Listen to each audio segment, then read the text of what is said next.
नमस्कार दर्शकों, स्वागत है आपका सतकबीर की दया में। दर्शकों, अभी हम मौजूद है सतलोक आश्रम की आध्यात्मिक प्रदर्शनी के अंदर।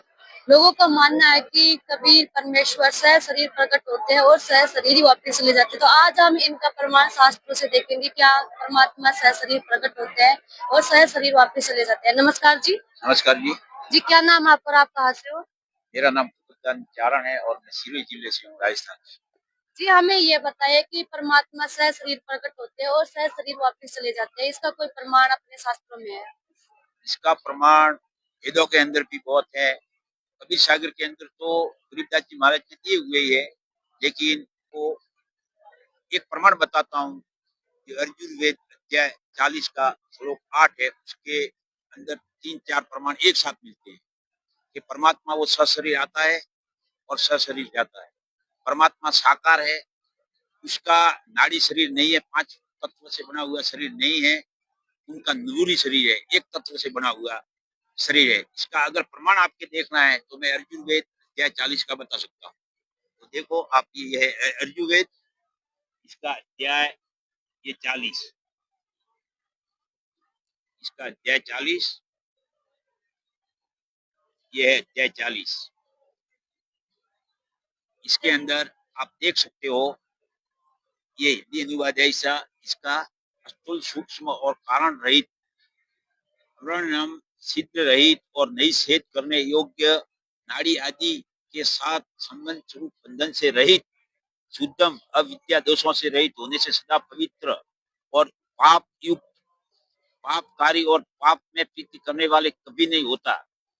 जो सब और सब कवि, ये कबीर देव, कबीर साहिब का नाम है, जो खुद परमात्मा का नाम है कबीर देव।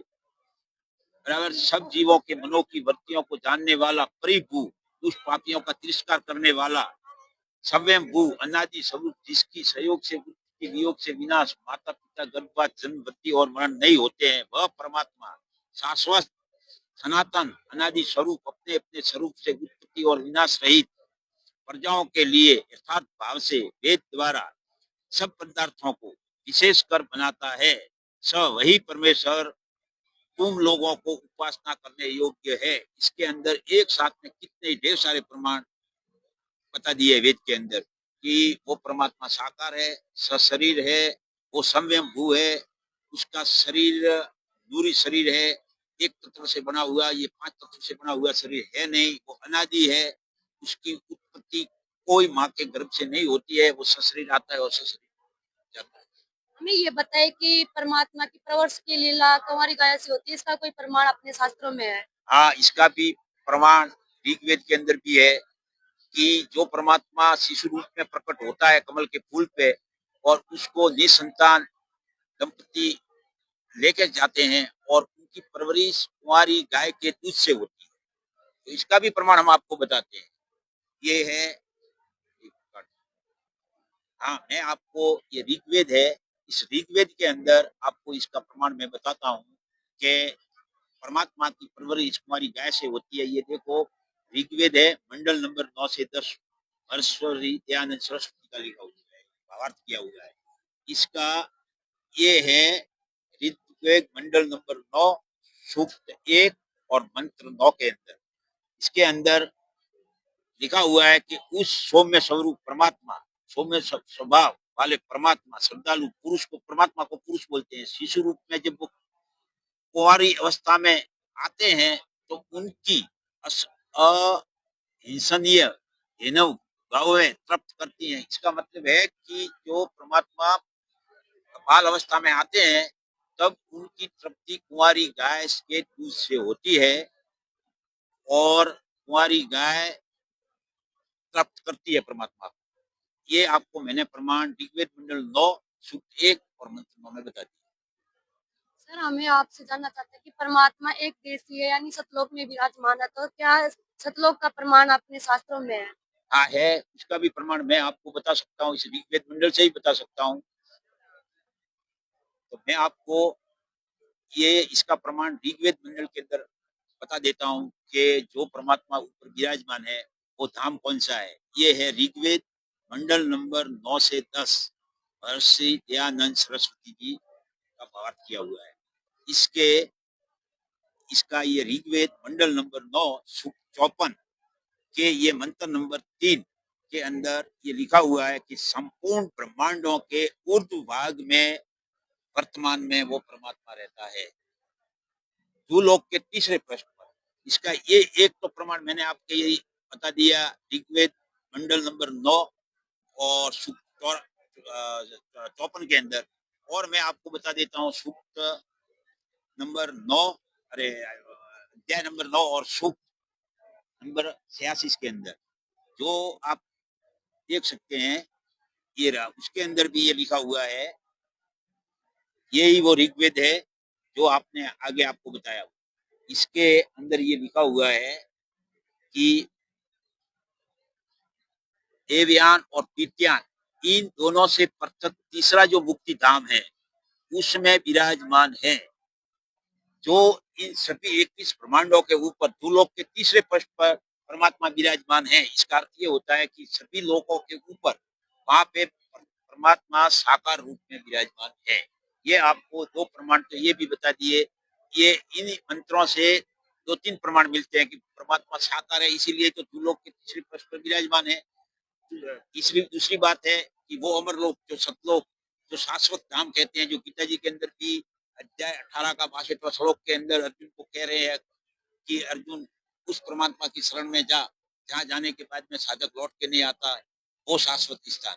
तो आपको ये प्रमाणित वेदों से कर दिया कि परमात्मा साकार है, सशरीर है, भूलोक के तीसरे पृष्ठ पर रहता है, उस लोक का नाम अमरलोक है और वहां विराजमान है। सर हमें ये बताए कि पूर्ण परमात्मा सतगुरु रूप में आकर के अपने तत्व ज्ञान का प्रचार करता है, इसका प्रमाण क्या शास्त्रों में भी है? परमात्मा सशरीर 3 प्रकार से इस पृथ्वी पर आता है और कवि रूप में आकर कविताओं के माध्यम से, साखियों के माध्यम से, दोहों के माध्यम से अपने तत्व ज्ञान का प्रचार वो परमात्मा करता है, जो सभी शास्त्रों के अंदर उसका प्रमाण मिलता है। और परमात्मा जब यहाँ धरती पर आता है तो सतगुरु रूप में आता है और परमात्मा का ही कहा हुआ है कि सतगुरु साहेब एक रूप है। जो सतगुरु आता है वही साहेब है और जो साहेब है वही सतगुरु है। और वो कवि रूप में आकर लोगों को अपनी वाणी द्वारा जागृत करते हैं और तत्व जो शास्त्रों के अंदर गूढ़ रहस्य छिपे हुए हैं उनको उजागर करते हैं। अतः अपन कहने जाए तो एक परमात्मा और सतगुरु एक सच्चे वैज्ञानिक भी है, क्योंकि वो एक तत्व की खोज करते हैं। तो परमात्मा यहाँ आकर, लेकिन लोग ये मानते हैं कि ये कवि है, क्योंकि वो कवि की भूमिका और एक संत की भूमिका, वो ऐसे लोग नहीं मानते उनके कि ये परमात्मा है, लेकिन वो आकर सभी लोगों को जागरूक करते हैं अपने तत्व ज्ञान से। सर इसका प्रमाण शास्त्रों में? हाँ, इसका प्रमाण शास्त्रों में भी है। इसका भी प्रमाण मैं आपको ऋग्वेद से प्रमाणित करता हूँ। ये ऋग्वेद मंडल नंबर 9 से 10 महर्षि दयानंद सरस्वती का पाठ किया हुआ है।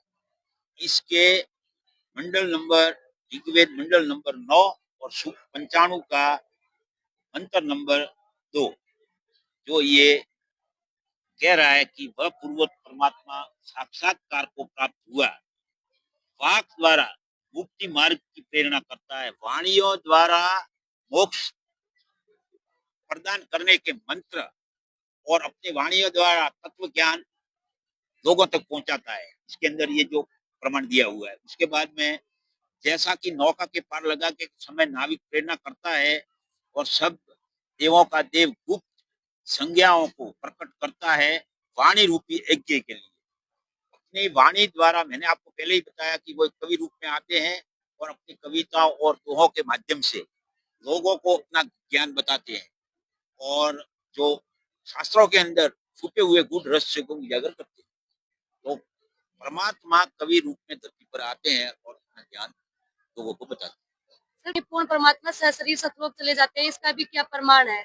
हाँ, परमात्मा मैंने आगे आपको बताया कि परमात्मा कमल के फूल पर प्रकट होता है, वो कोई नई माँ की पेट से गर्भ से कोई जन्म नहीं लेता है। और जब परमात्मा यहाँ से सतलोक जाते हैं, सशरीर जाते हैं, क्योंकि परमात्मा कबीर साहब खुद आए थे काशी के अंदर और मगर में सशरीर गए थे। जब वहां पे हिंदू और मुस्लिम दोनों धर्मों के सब इनके शिष्य वहां पे मौजूद थे, और वहां पे उनके देखते ही जब परमात्मा जहाँ सोए हुए थे ऊपर चादर डाली हुई थी, लेकिन जब चादर हटाई तब अंदर से फूल निकले थे और परमात्मा ने ऊपर जाकर बोला था कि मैं अब सचमुच जा रहा हूँ। तो वो परमात्मा सशरीर जाता है, उसका भी प्रमाण ऋग्वेद के अंदर है।